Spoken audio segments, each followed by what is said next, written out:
All right. Mic check. I'm good. So I'm Max Ceron. Max Aicher, CWB Association Welding Podcast. Podcast. Today we have a really cool guest. Welding Podcast. The show is about to begin.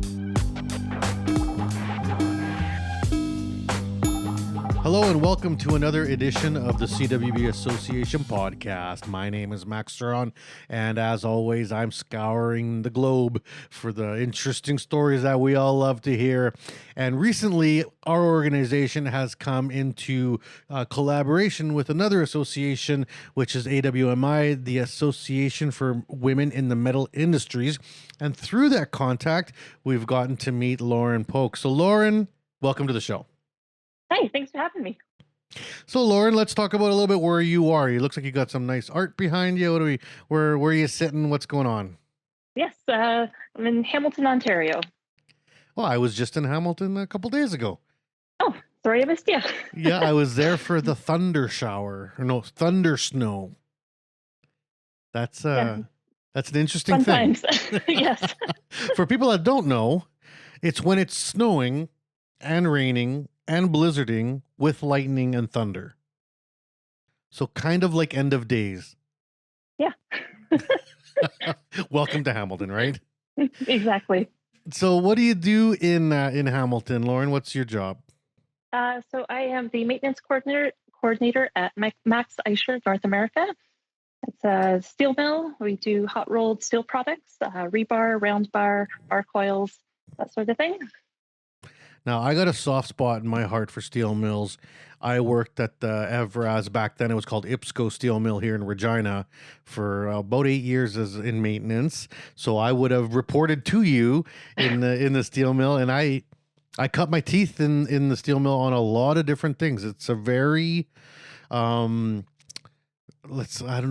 very interesting job because there's different things happening all the time. Yeah, Hamilton is a steel town, so I've grown up around steel mills. I'm actually relatively new to working in a steel mill. It's been about a year and a half. Previously, it was about 8 years in the machine shop. So I saw a lot of the components coming in and out of the shop for steel mills, but this is kind of a new adventure for me. Yeah, and for the people that don't know how steel mills operate, steel mills will always have like pretty much a full service shop attached. Aside from the contractors that come do the shutdowns for blah, blah, blah, there's always welding, machining, usually some millwrights on staff, because lots of the things that are in a steel mill are not things you can just order. They are things that have to be built or somehow created to keep the shop rolling, right? Yeah. Now, where were you born? Where's your roots? Are you from the Hamilton region originally? Yeah, born and raised in Hamilton. So you are a loyal Hamiltonian. Yes, as all my family moved away, I stayed here. It's Hamilton will steal your heart, as they say. Good one. So, that's interesting because I'm in Regina and all my family left. And I stayed in Regina because for a person who's in the steel industry, Regina's a steel town. I had no reason to live. It was endless work for me here, right? So, growing up in Hamilton, as a young girl, what was it that you had in your mind to do when you got older? What was it that you and your parents talked around the supper table at, 13, 14 years of age? So I had no idea. No memories of it whatsoever? No, I had no idea at that time. I think at 13, 14, I wanted to be a drummer in a rock band. Hey, that's pretty cool. But I was so curious. I changed my mind constantly about what I wanted to do. I've heard you say on the show before that if you could, you would just go to school for all different things because you've got so many interests, and I'm the same way. I remember filling out one of those aptitude tests in high school, and the results came back and they were all over the place. I think the top three, it was like iron worker, florist, and performer.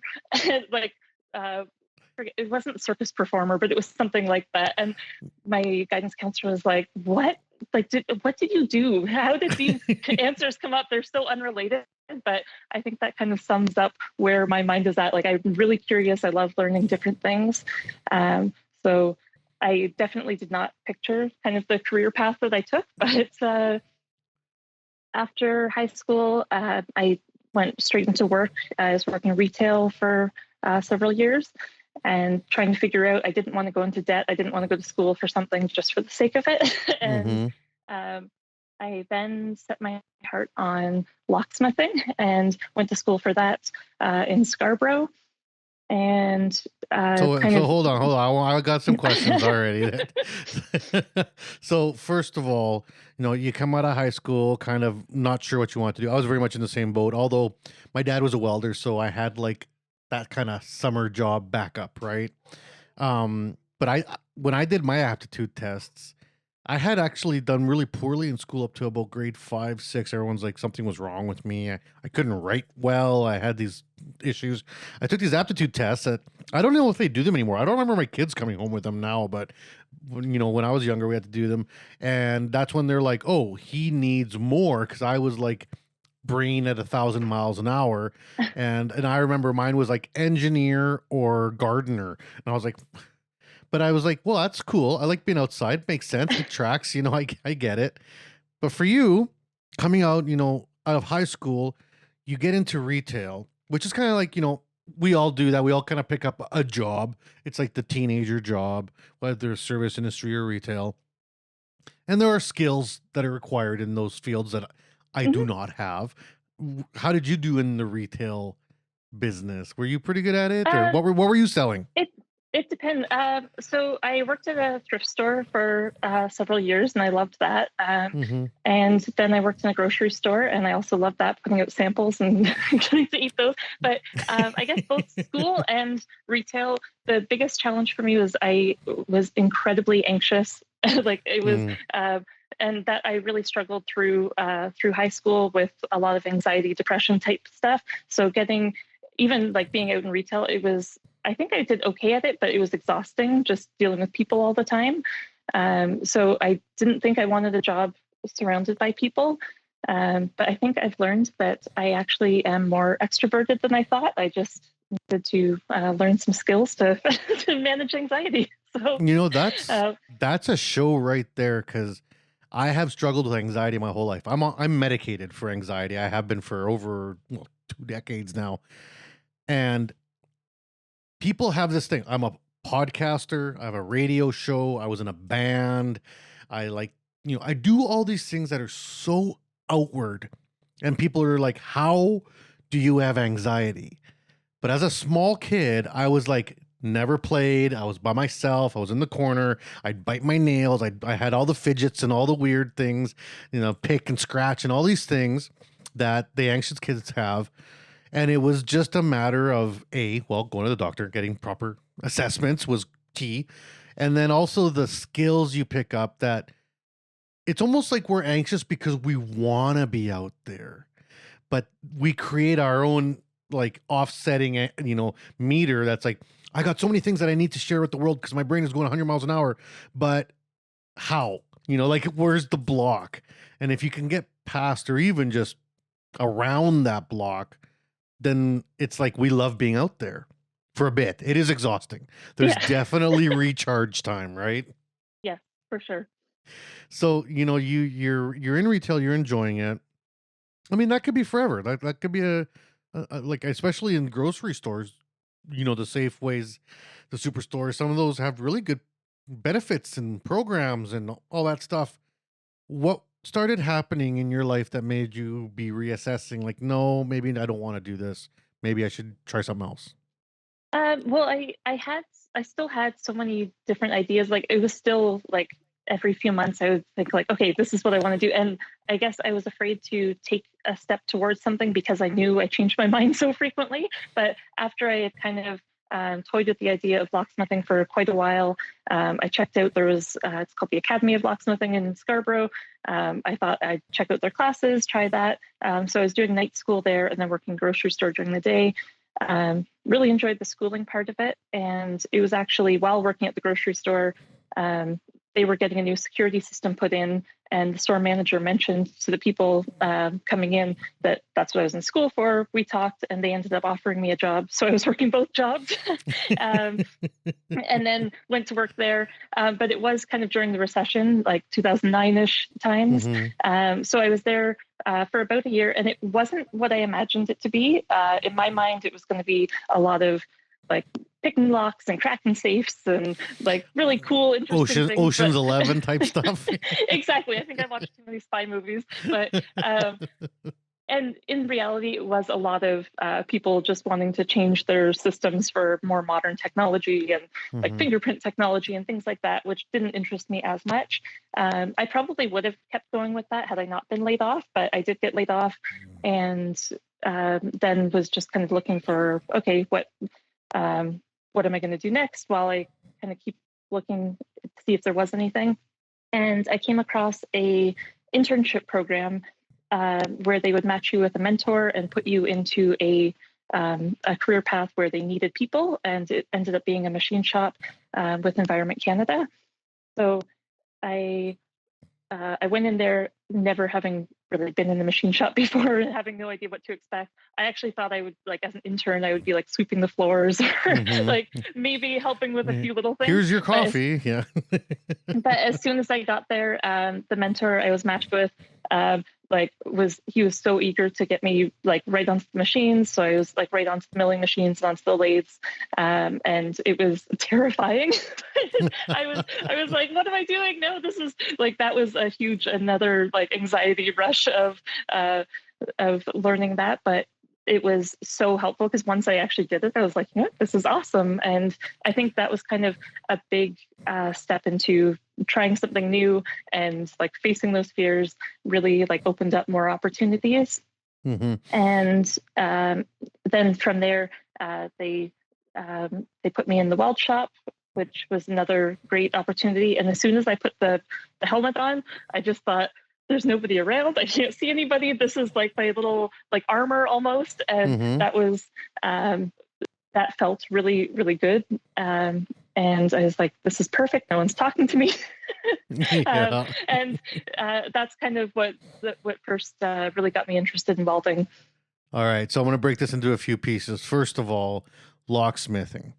So I find it very interesting. I've bought a kit online once just because I was like, I could figure this out. I couldn't. You need training. You need to learn this stuff in like a school, because there's a lot of complex, things that happen even in simple locks and even simple lock making, which I see blacksmiths make locks from scratch, which is kind of mind blowing. That might have been what you were looking for, like this more tactile version of locksmithing, with like the steel and the grinding and the hammering and the building and the figuring out. Was that kind of the glamorous state of locksmithing that you envisioned? For sure, yeah. Which you can still do. Like, I mean, there still is a calling for that out in the world. I see locksmiths, and here in Regina, basically there's one locksmith place that like OG style, and at the end of the day, when things go sideways, he's kind of like the only guy that I can actually make a key, like for real. You know what I mean? Which is neat. Now, when you made that transition to machine shop, I see a lot of connections there. And then there's a lot of the same tooling from machine shop to locksmithing, except on a much bigger scale, I guess, right? Yeah, and I think that's what's really encouraging and interesting about a lot of the trades is there's so much overlap. And once you kind of like, you can take skills from one and apply them to another. And it was definitely a little bit less intimidating going into it because I knew what some of the tools were already. But yeah. And then walking into machine shop, I worked in a manufacturing shop, building cylinders, one of my first jobs. And so welding was like supplementary to machining. We were just there to support the machinists for welding and caps and stuff like that in the hydraulic shop. I learned lots. I learned how to run a lathe and a mill and stuff like that. But machining is like, I find it scary. I find it scarier than welding, actually, because you put a lot of trust in these machines and in tooling, and you're spinning something that weighs 1,000 pounds at 100 rotations or 300 rotations per minute, like things can go sideways really, really fast. So for yourself, going in an internship, which means you didn't take any schooling first, you kind of just thrown into the fire, you know, did you have that sense of danger from these machines? How was the mentorship process working there? Yeah, it was intimidating. It was a lot smaller scale parts. We were mostly Okay. making custom parts for scientific equipment that they could use out in the field. So it was much smaller components, but it was Mhm. still incredibly intimidating. But I had a fantastic mentor who would very much like explain everything before it happened, like explained what the process was, and then would actually show me, like he would be doing it and I would be watching. And then it was like, okay, now you try. And then a lot of redirection and like, okay, but this time. So like, I never felt like I was just thrown in and left alone or anything like that. There was a lot of mentoring. And so, you know, if I'm following the timeline, and I want to make the equation now to women in the industry as the parallel. Retail, very well represented with women in the industry. In some statistics in some areas is dominant. You get to the supermarket, grocery store, also actually less representation of women, but still quite a bit. And then you get to locksmithing. What was the representation of women in the courses you were taking as a locksmith? Most of them, I was the only woman. There was occasionally one other woman in some of the weekend or night courses. Hmm. Um, And then you get to the yes, machine shop, and what was the representation like there? I was also the only woman in the machine shop there. So how did that pairing happen? You know, like I mean, it sounds like a great mentorship program. I've been part of a few, some run by the government, some independently run. At the end of the day, I love them all. We need them. So how did this mentorship program pair you into a machine shop, which does not, standard seem like the path? Which I mean, we're trying to bring down that patriarchy, but Right. that's it doesn't seem like it would have been the standard path. Yeah, so it was unfortunately this program is not around anymore, but it was I think it was called like the Federal Youth Internship Program, and they you had to go through a few weeks of programs to kind of check your aptitude for different things, and at the end of it, you could apply for different positions. And that machine shop was the only one I was interested in because they're all Hmm. federal positions, so people went into different federal agencies, and so I had only applied for the one. I believe my mentor met with a handful of candidates. And I remember it was the worst interview I've ever had. I was babbling away about taking apart my sewing machine and putting it back together because he had asked about like my mechanical aptitude. And instead of just talking about locks, I was like, oh, well, I took my sewing machine apart and then I couldn't get it back together. And then I was like, and I just remember babbling nonstop and then walking away from it like, I am never going to hear from this guy. But apparently he was entertained by the rambling or my or by your personality, because you have a wonderful personality. So so there was something there, and but it was I was really thankful, and it was like I said, it was very intimidating, but we worked really well together, and it's actually has been awesome. Cloves, my mentor, he and I are still in touch. This was like more than 10 years ago, and we still go to whether it's CWB meetings together or other industry events. It's been a great connection. he's I've like been able to reach. your trades homie. Yes, so if I've got questions like about like industry related things, I know he's so passionate about it, so I can call him up, and I know he'll be listening to this. So shout out to Klaus. And hold up. You know how to sew too. Yes. Because sewing machines are no laughing matter. Like, I mean, my daughter knows how to sew. My mom is a seamstress, and she makes like handbags and has like the whole factory in her house. And I know that they can be quite complex. And like, I mean, I pretty much every time I have to spool a bobbin, I have to Google it because I always forget how. Well, it's one of those things where there's more transferable things than you would think. Like even like Mm-hmm. reading drawings versus reading patterns. Like sure, they use different symbols, different this and that, but it's the same kind of concept. It's like looking at a welding fabrication drawing and looking at a sewing pattern. They're not that different. No, So- they really aren't. I feel more comfortable looking at a sewing pattern than someone just saying, "Hey, build me something." It's like I like having a drawing. And plus, I took home ec in high school, and I learned how to sew. And I made my own shorts, and like I can hem my own jeans. And I know people will look at me weird, and it's like, yeah, I know how to use a sewing machine. Doesn't everyone? Yeah, it's a good skill to have. Okay, so now you've been machining for a little while. How long were you machining for at the machine shop? So I think it was a 9 or 10 month internship, and then I was hired on for a couple contracts afterwards. So I was there for, and I don't remember offhand, but say a year and a half or so. And then after that, decided to pursue, well, I was hoping to pursue welding, took courses at like weekend courses. I was mostly doing TIG welding when I was with Environment Canada. Wanted to take some classes in stick. Was doing that. Was actually struggling to even like afford paying for some of the classes. So I ended up volunteering to work in their tool crib and to get more time in the weld shop, which was great. I had a great teacher that was really accommodating for that because he could see I wanted more time to practice and spend time with that. So I would help set up machines and that for new students and hand out all the equipment at the beginning of class and then kind of go do my own thing.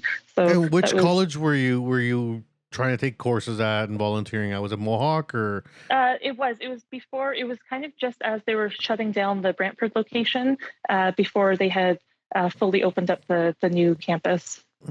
Okay. And why welding? Like, I mean, I want to get to the little blue light. As a neurodivergent person myself, I know that there is bliss in the little blue light, but why welding at all? Like, you're in the machine shop, you see a little bit of welding. There's always some welding around in a machine shop. There's always the joke that machinists, can't weld or minimally, right? And welders can't run machines. So it's like, it's kind of back and forth. But what was the initial attraction for you for welding? It really was like once the helmet was down, I was kind of in my own world. I found it really calming, not seeing people all around me.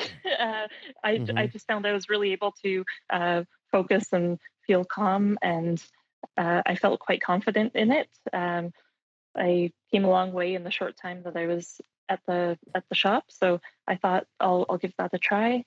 And so I took the classes. And then really struggled. And it's funny now because now there's such a need for apprentices and people. But at that time, when during recession, when people were being laid off and that, I couldn't find an apprenticeship anywhere. I was going door to door, and that's when I went into a machine shop, and they weren't looking for welders, but they said, "Come in, let's talk. We have a few positions we need to fill," and it kind of checked off a few different boxes. So that's kind of how I got in there, and then ended up becoming the welding supervisor after some time there. Yeah. And, if we go back to the little blue light comment, and this is something that I try to pitch to a lot of different agencies now from the welder standpoint. There's a lot of people in the government and in organizations that are out there trying to sell welding who've never welded. And it's really hard when they get asked the questions, well, why, or why my kids, or why this? And unless you've actually spent time under the hood, it's really hard to explain. Like, I've written rock operas in an 8-hour shift in my mind, like it's like I've designed houses. I've redesigned my garage. I've planned out my entire summer of camping. There are certain things that for people that are very, busy upstairs in their heads. It's almost like you're in the center of chaos, and it's a little ball of silence because the earplugs go in, helmet comes down, and the shop is loud. There's machines running. There's things happening, but you're just hyper focused on this on this 4-inch, bubble of visual that you get, and the sounds that you hear that you have to focus on for the welding, because so much of it is sound. And it's just a wonderful feeling. And the day flies by. Like 8 hours is nothing. I remember working 12-hour shifts. People are like, how do you do that? It's like, after the first hour of me grumbling and being like, rah, rah, rah, stupid work, I kind of don't remember the rest of the day. Was it the same for you, or was it totally different? Oh, no, that's a great description of like, just kind of the hyper focus, and the rest, everything else around you just kind of fades away because you're so focused on what you can see. Mm-hmm. And, you said you did a little bit of TIG, but you struggled with stick. Why did you struggle with stick? Did you just get stuck a lot? Well, just where I was working, most of the work was TIG that we were doing there. So that's just what I had the most practice with and was most comfortable with. So you went to college. Did you eventually take a full welding program, like a full 1-year tech program or anything like that? No, I did not. I didn't have a straight line career path by any means. It was all kind of shop experience, and then CWB courses. And So you were welding for a bit, got pulled into this shop, and they had a few positions open. So what did they hire you as initially? So initially it was under quality assurance. And I was able to spend lots of time in the welding department and get some practice there. And they needed a welding supervisor. So once I had kind of the minimum requirements, I was working with the CWB to kind of get to where I needed to be. They were trying to encourage some of the older welders, or not older, but more senior welders to take the tests and to get more involved in taking on that leadership position or supervisory position, but no one was biting. No one wanted to do the paperwork side of things or keep track of procedures and things like that. And so it wasn't. I'd say it wasn't the goal I had in mind, but it was also an opportunity to get into the welding department, to do everything CWB told me to do, and get all that experience and practice. And then over time was able to write the tests. And again, I kept thinking, oh, somebody else is going to write the test before me. But that didn't happen. So wrote the tests and became welding supervisor there, and kind of worked both quality department for the machining and the welding department as well. And welding. So how did you find the welding supervisor course? There's kind of like the two streams that people take when they look at CWB for studying. There's the inspector. You can take the welding inspector course or the welding supervisor course. Now, shops that want to be CWB certified need to have a weld inspector. A weld supervisor. They have to have one. So often they'll do that. And then that same person will generally continue to take their level 1 for inspection. How did you find the supervisor's course? Did you find it tough? Did you find it good? Did you enjoy it? I did. It wasn't, I was expecting it to be really difficult, but it was, once I put all my tabs in, like, it was just kind of, as long as you know where to find the information, in the standards and understand what's in there. You don't necessarily need to memorize anything, as long as you understand what you might need to find in there and how to find it. I guess that's the thing is lots of tabs and kind of Cole's Note version of where to find what you need and when you might need those, the different sections of the standard. So. And that's a very important point. It's no one is expected to memorize all the codes. There's lots, right? But knowing where to look is kind of what you get paid for. You got to be able to pull that reference when you need, and hopefully it doesn't frustrate you thinking back in time. But today, for a student enrolling in the supervisor inspector course, there's no tabs. It's just find on Adobe. You just you just type in the find box, the code you're looking for, and boop, it pops up. It's way easier now than it was 10 years ago. Oh, that would have been nice. Yeah. Yeah, I still I have all my books there and I have them all tabbed out. And now when I look at the course, it's like, oh man, that would be so nice. Just like 59.2, boop, there it is. And or you can just type in, steel, and there's 398 references to steel. It's like Yeah, you need to be a bit more specific. yeah. Yeah. So, you started being the supervisor for this company, and how long did that last, or how long did you stay in that role?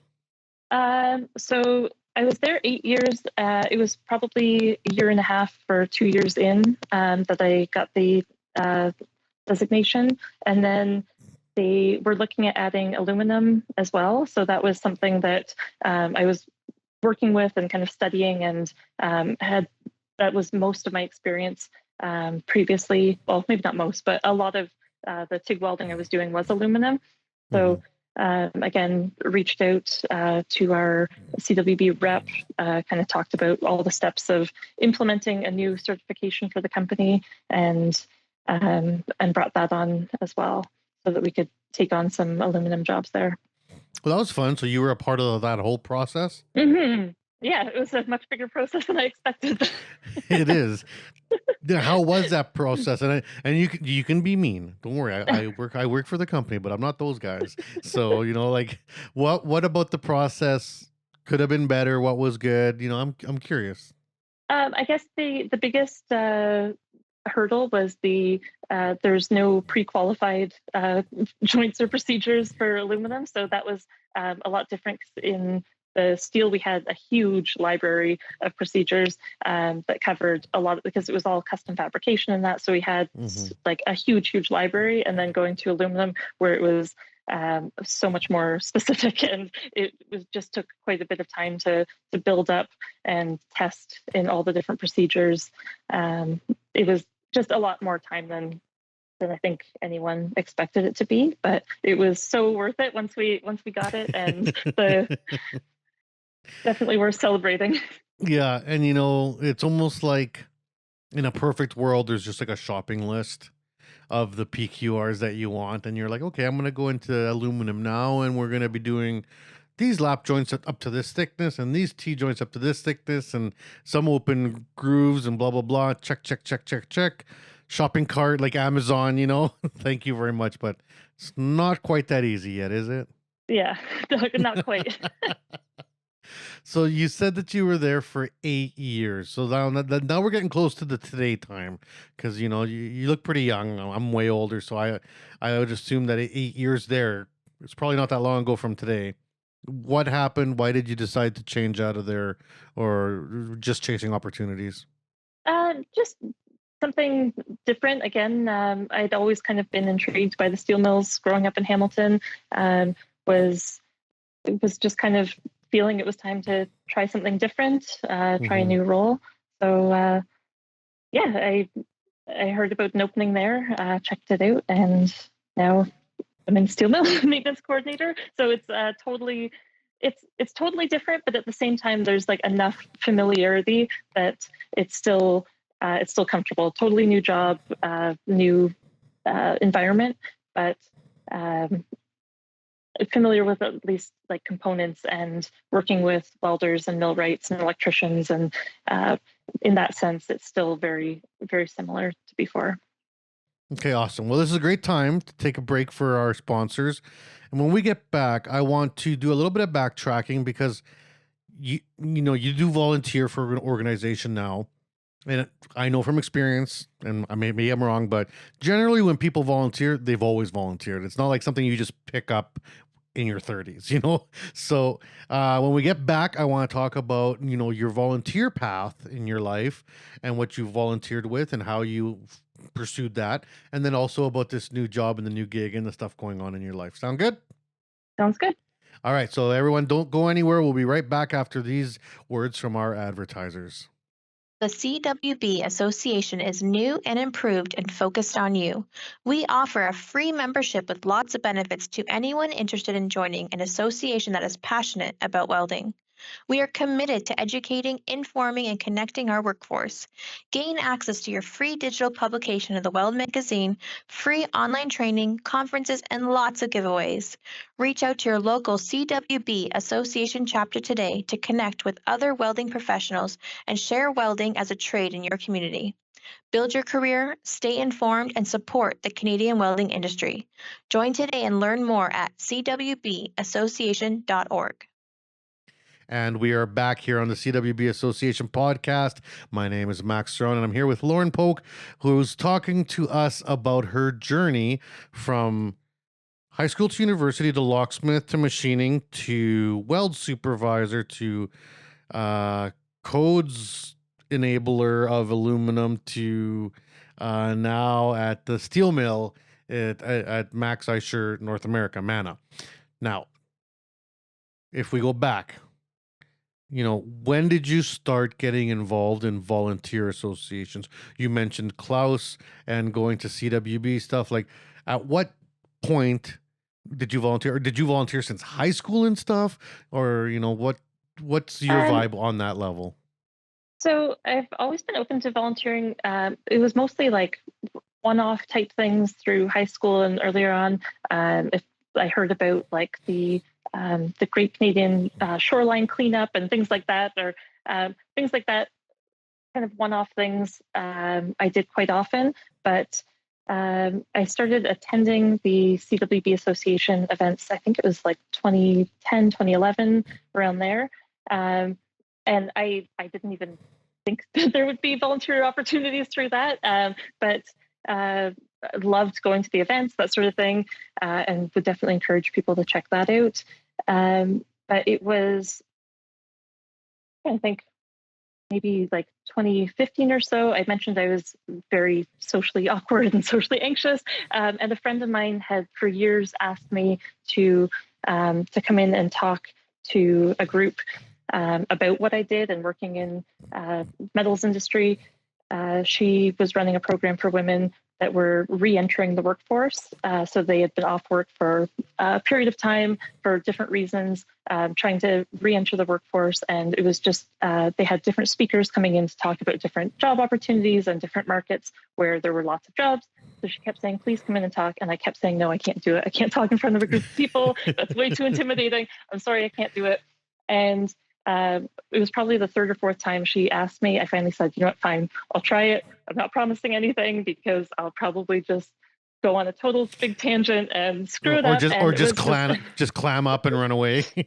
Exactly. I was like, I will try. So I went, talked to the group. It went totally fine. I don't know what I was so afraid of, but this, that whole thing of stepping out of your comfort zone, trying new things and opening up to hold new opportunities. That's kind of a theme in a lot of how I've grown and moved through different parts of my life. And after that event, there was a thank you dinner for all the different speakers that had come in. So there was a big group of people that were there, all meeting each other. And someone overheard me say where I worked and what I was doing. And as I was leaving, she came over. She said, "Oh, I heard you say that you were at a machine shop doing a weld supervisor. Have you heard of the AWMI?" And at this point, I was peopled out. I just wanted to go. And I was just like, yeah, very nice to meet you. Sure, here's my card. Bye. and was just like, I don't know, like, it just was really overwhelming. I just had enough of people that day. But she followed up and she just said, "Oh, I just wanted to let you know more about AWMI. There's an event coming up. You should come with me." And again, the thought of like a big networking event was very intimidating. But I did end up going. And this woman, Shannon Clark, who was a board member, she like took me under her wing, introduced me to everyone in the room that night. And it was just such an amazing experience to meet all these people, mostly women, but AWMI is open to anyone who's supportive of women in the metal industries. So she introduced me, I think, every person in that room, and I was just like, wow, that is what networking is like. Is what it can be. And I just remember feeling so welcomed and inspired and wanted to get involved. So signed up right away and then was asked to join the board.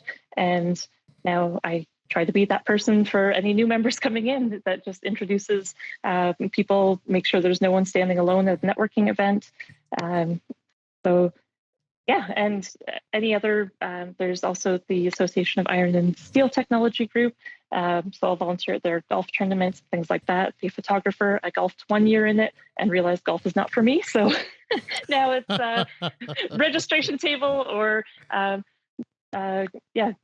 taking pictures of groups golfing. And then that also kind of led me, once I kind of, like you said, once you start volunteering, you kind of sign up for all different things. So I started volunteering with the Kiwanis Hamilton East chapter, doing a lot of fundraising and televised bingo for that, and started behind the scenes. Recently started hosting the show as well sometimes. So it's one of those things where you just keep saying yes, and more great things come out of it. You meet awesome people, and yeah. You sure doesn't sound like someone who's got a lot of anxiety and stage fright.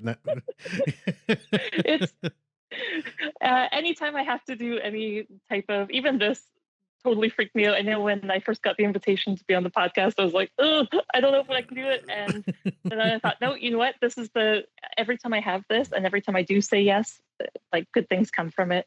So it's very out of my comfort zone, but thank you for the opportunity. Well, and you know, the falling into organizations like ours, you know, the association, for me, the CWB, and, you know, with you, with AWMI and the other groups you work in, we exist, we're big, we're all over, but unknown, which is a weird dichotomy, because I had never heard of AWMI until I was at a conference and the booth was next to ours. Literally, I was like, hey, who are you guys?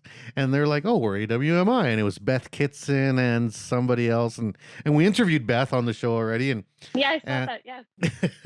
And I remember seeing that on LinkedIn and thinking my worlds are colliding, because I saw CWB and AWMI. And, you know, we reached out to them and they're like, oh, yeah, we have a chapter in Toronto. It's like, what? You're in Canada? I've been in the steel industry my whole life. I've been an advocate for not just gender diversity, but all diversity for most of my career. And how have I not heard of this organization?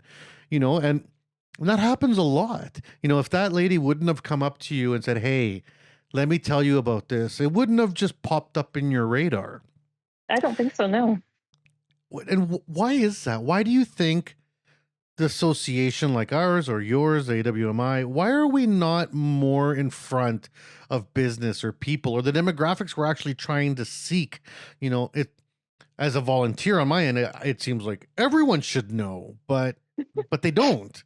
I'll go to companies that are CWB certified. They're paying money for CWB and they know nothing about the association. I was like, you realize that you're paying money to our company and you get all these perks for free and you don't want them? And they're like, want them? We didn't even know they existed. It's like, what? What's happening? Yeah. What do you think it is? Yeah.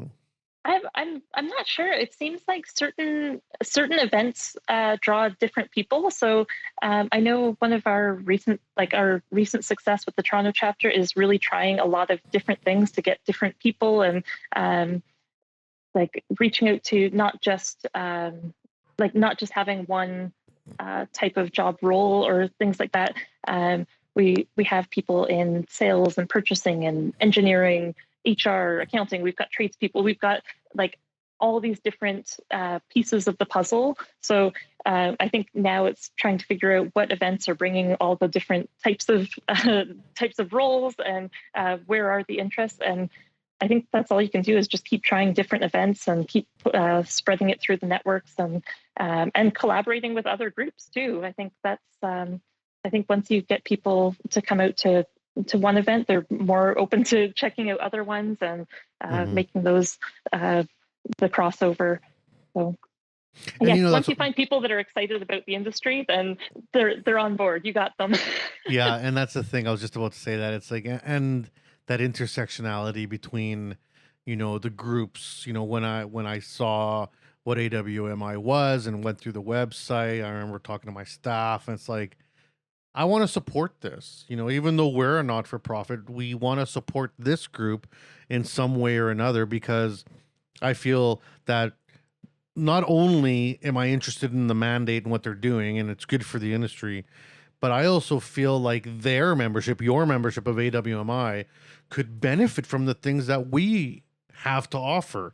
Like, Oh, take for them, sure. use them, Yeah. like we have all this stuff. And we're in the same industry. These collaborations are really key. Now, in your experience, between you've worked with CWBA Association, you attended events. Now you do the same with AWMI. How different are the vibes, with one being mainly women, empowering women? That's the set stage. How much does that lower the anxiety levels, or increase the levels of comfort and belonging for females? Because I feel like that might be a deterrent sometimes for the CWBA. It's too much of everything, right?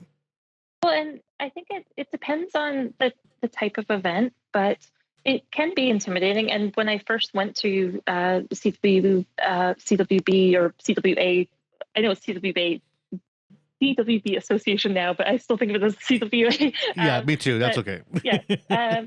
I remember going to the first ones and not knowing anybody. And when it is a room of mostly men who all know each other, Mhm. I think that's a big part of it too, is just making those first few introductions, so you have someone to talk to. But I think going to any event where you don't know anyone is just so intimidating, because how do you start a conversation, especially before a dinner, before the speaker has talked or anything like that? It's just it's intimidating to walk into that. So I'm not sure. I'm not sure how I'm trying to say this. Sorry. With I'm not sure how much of a AWMI, difference. yeah. Yes, Yeah. how much of a difference it is with a room full of women versus walking in as one of the only women in the room. But I'm sure that did have a big impact. But In the events that we hold now, since I've been hired, and I come from education, icebreakers are huge. And corporate Canada has this paternal old boys mentality that is sickening. Really, it is sickening, and I get mad all the time, because I remember going to my first CWA meetings, and I didn't know anybody, but you could definitely tell that all the rich old white guys knew each other. They golf, they hang out, their kids go to high schools together, and there's no interest in talking to the immigrant kid that doesn't know anybody there, especially me with like long hair and tattoos and kind of weird. That's the way I look. That's the way I present myself, but it also created a barrier, right? And I remember I hated that feeling of not belonging, because I have just as much to offer, right? Now, I went to a few other elements or meetings, different organizations, and they would have icebreakers. And I went to college to learn about teaching, eventually became a teacher, and how important icebreakers are, because they kind of lower those barriers. And we do them now for meetings, and it's really interesting to see how the old guard, the old boys club, they hate icebreakers. They hate them to the core, because it's totally against their, stance on we're the grown-ups and you're the children. We're going to stand over here and, I don't know, smoke cigars with long sticks and drink champagne. I don't know what they do, but whatever it is they do, in their world, and you're going to be over there wanting what we have. And that kills it for me. That kills it for me. Now, when I look at anything that separates it out, I'll go to, for example, a meeting where it's just Latinos, and I instantly feel a little bit more comfortable, because I know that I can speak in my native language, and that's a comfortable feeling, right? And I try to equate that with all things LGBTQ, people of color, females, whatever, that the more barriers you can remove, and the more you can kind of push people to mix, like they don't have a choice. Like when they walk in, it's just going to happen. The better things are going to go, and people will feel like they got more out of it. for sure. Do you think that works? Yeah, it's I think it's hard being either the only or feeling very other, but when you have that when you walk in and you don't feel like you're the only or you're very other than everyone else in the room, I think it's just more welcoming right away. You can let your Yeah. guard down a little bit. I had a teacher tell me once that the best way to get rid of anxiety is to make everyone anxious. I like that. I might try that. Because if everyone's anxious, you're no different. So then you're all on the same. All right. So with AWMI, tell us, the listeners, what are some of the things you guys do? What are some of the events you hold? What's coming up? What's on the radar? So we hold all different types of events. We have like industry dinners where we bring in speakers from different companies to talk about what's going on there. We'll have panel discussions. Actually, tomorrow we have our International Women's Day panel discussion in Toronto. We have networking events, whether they're held at companies that will host us there, or tours, educational events. We've even done one of our most, I don't know if it was most popular, but most requested for us to do it again. And now that we're kind of out of the pandemic and able to organize things, we're working on another one, was a welding night that we did. So we had a hands-on welding night because there's tons of people in the industry that don't actually have that hands-on experience. I think I mentioned like sales, people purchasing, HR, all of these people who work in the metal industries, but don't actually touch metal. So we teamed up with Mohawk College, and they did a fantastic job. We made business card holders to kind of tie in with the networking part of it. Encouraged everyone to exchange business cards and bring those. And it was so fun watching people like have their first taste of welding in a really like kind of fun environment. They're not being graded or there's no kind of expectations, just to have fun and network and learn something. So that one we're going to try to recreate or something similar. So we're always open to different ideas, what people want to hear about. A lot of the topics are kind of around leadership, but we also have just educational events about things specific to metals. Now, is the chapter in your area? Because I've seen online it's listed as the Toronto chapter. You're in Hamilton, so we're looking at GTA plus more, right? So now, is it only Ontario, or is there other Canadian chapters, or how does it work for real estate? Yeah, right now we are the only Canadian chapter. We have plenty of chapters across the U.S.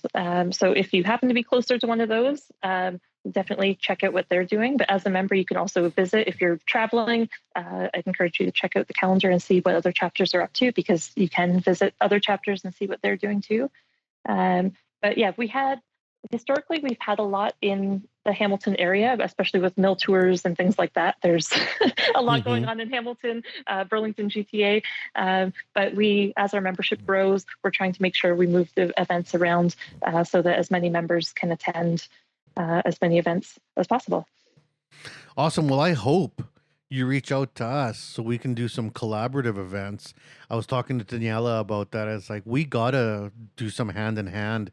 We got some great contacts. So we've been talking to some of our partners in the ironworkers. They love hosting events. That'd be something fun, something on site, possibly with welding.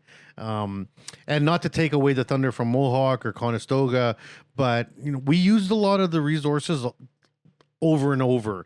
And one of the things we're really trying to do now, looking forward from this year going forward, is trying to find new partners, new training areas, new things. We just did a thing at ABB Robotics in Brampton, and they have a beautiful shop with all these robots. I was like, oh my God, can we bring people here? And they're like, yeah. It's like, can we honestly? Like, yes, I would. And they have like a meeting room and a cafeteria. I was like, we could do like a whole supper and everything here. And so I would love my connections to be your connections, Yes, and that's what it's all about. And I would love that. And we could have a follow-up with photos of this collaborative event on LinkedIn. I can see it already. So what's your position with the AWMI Toronto chapter? Are you the boss? So I'm the past president. I was the president for 4 years and just stepped down, and I'm so excited for the direction of it. Daniela Todero just stepped up as our new president, and she's Another shooting for Daniela. the stars. Yes, and with a very similar last name. Yeah, so when I first heard from yes, and Torelli. yes, when I first got that email, I was very confused. And you know what? My daughter's name is Daniela, and it's like, oh my gosh. It gets, and spelled differently, of course. My daughter's Spanish spelling. Daniela obviously is Italian spelling. Oh, hey, there's enough Danielas in my life right now. So how does it work? Just for a little bit of for background, how does it work with the structure of the chapter? Is there elections every couple years? If somebody wants to join, what do they do? So to join as a member, they can go to awmi.org to check out membership. There's a few different types of membership, whether it's through companies wanting to sign up lots of people at once, or individuals, or students, or retirees. We've got all different levels there. And if you want to get involved in the chapter, there's always volunteer opportunities to help out at events. Right now, we do have a full board. But yes, elections are every year. We try to do like half the board every year, so that it's 2-year terms. We're only switching over half of the time. But no, awesome opportunity to collaborate and work with people that you wouldn't normally get to work with. I can't say enough good things about getting involved with industry associations and the connections that you make, the friendships that you make, and just all the networking opportunities, people that you would normally never get to have a chance to talk to like this. So Yeah. And I've preached it a billion times, and I'll never stop preaching it from the rooftops. Networking is what makes your career. Doesn't matter how smart or ambitious you are. If you don't network, you're like living in a bubble, or you're isolating yourself. There's no point in that. And take it from a couple of people that are anxious. That's not a barrier. You can find a way. And with computers and the internet, there's ways to be involved that are not as scary as they were in the past. And change is coming. Changes are coming, right? It's not as much of the old boys club. It's not as much of, just like, rich CEO, cis males at the top.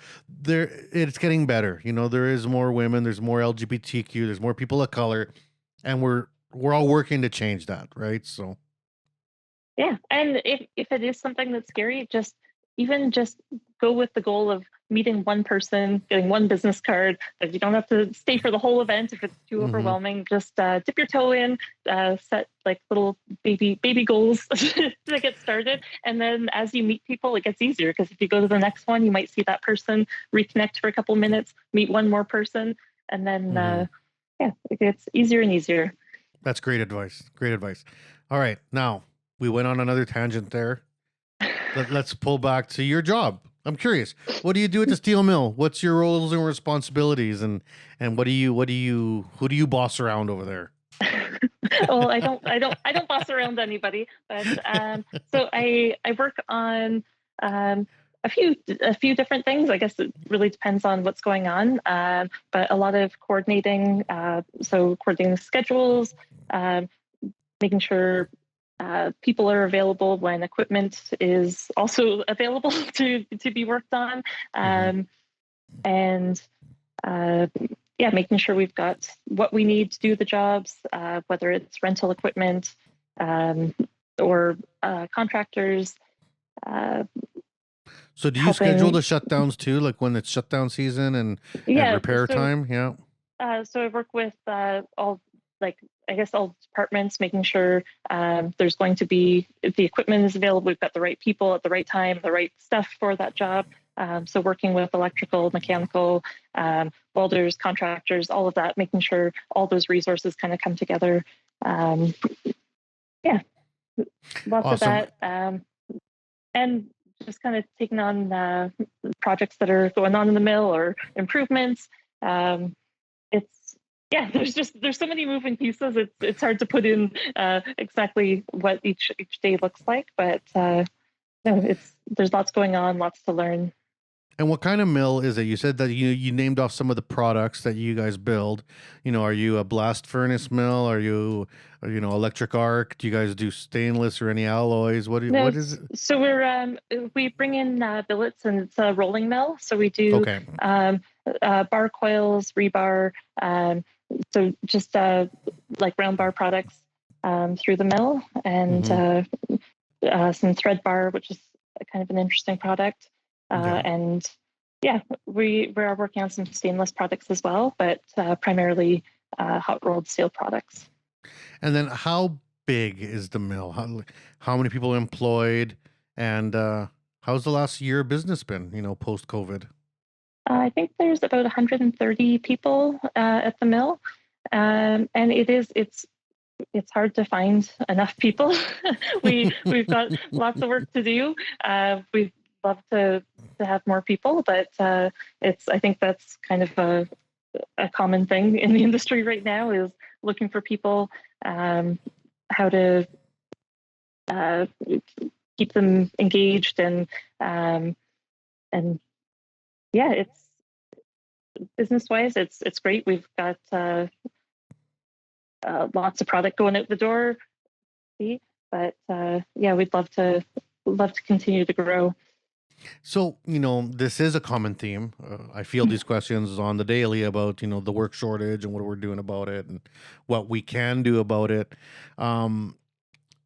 Is there what I'm trying to ask is, if someone wanted to work at the steel mill, what would be some of the skills you'd be looking for them to be successful where you work? So definitely an eagerness to learn, especially when there's a mix of old equipment, new equipment. Sometimes people come in having only worked with newer stuff or only older stuff, but it's a really interesting mix of kind of both. So someone who's just open to learning, asking lots of questions. Any of those transferable skills. You don't necessarily need to have worked in a steel mill or been I think any kind of hands-on, especially in the trades, there's so much transferable stuff that just go for it, apply for the job. And I think a lot of people are intimidated by I don't have that exact specific skill set and that, but I think if you're curious and willing to try new things, then the transferable part of it is definitely there. Yeah, I always tell people that are looking for jobs, fake it till you make it. Like, HR does weird things and they'll make positions oddly specific. In reality, jobs are never that specific. There's always a roll and go type of, version of that role.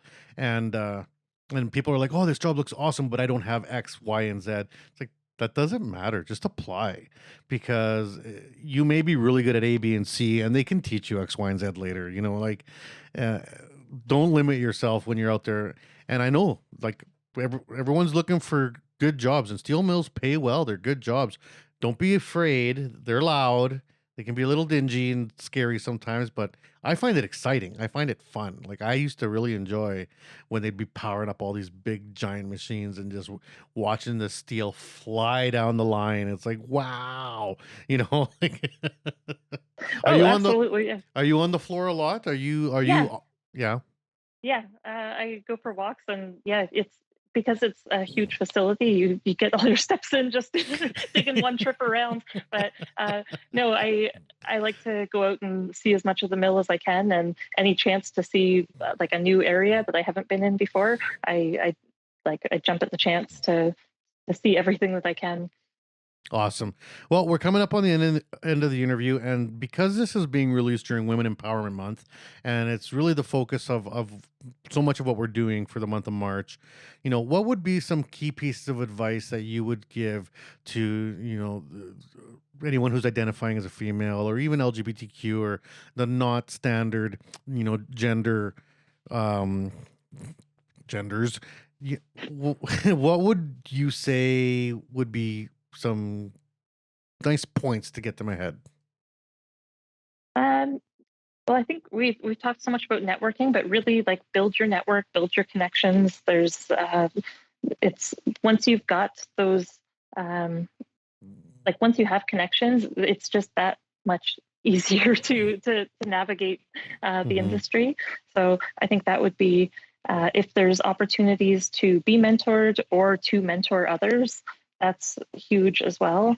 I think those would probably be my two biggest points on that. Yeah.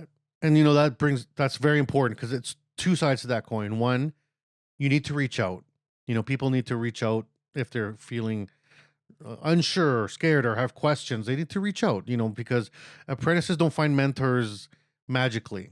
You need to extend a hand out and say, I need help. And then mentors on the other side, for all the women out there, all the females that are in positions of experience, also to extend that hand out and say, I'm here, I can help you answer those questions, or I can give you some reassurance. So, this networking, it doesn't just happen with no effort. There is an effort that needs to be put into it. And I think we will. I think people are, and we just need to foster that and foster the opportunities, create the events where people can get together and build those networks, right?